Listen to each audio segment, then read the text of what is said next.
Maryam be be, دو تین issues ہیں جس کے اوپر آپ سے پوچھنا ہے۔ ایک تو عمران خان کا ابھی ایک ویڈیو میسج آیا ہے کہ وہ دوبارہ دھرنا کریں گے اور کال دیں گے اسلام آباد کے لیے، تو are you ready for that?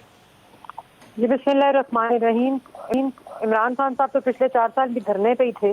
وہ دھرنا لیکن عوام کی روٹی کے خلاف تھا، چینی کے خلاف تھا، ریلیف کے خلاف تھا، روزگار کے خلاف تھا، معیشت کے خلاف تھا۔ وہ تو دھرنا دے کے اس کرسی پر بھی مسلط رہے جس نے ملک کی معیشت کو تباہ کیا، عوام کے روزگار کو تباہ کیا۔ ان کے دستخطوں سے آٹا اور چینی مہنگا ہوا، ملک سے اسمگل ہوا، پھر امپورٹ ہوا۔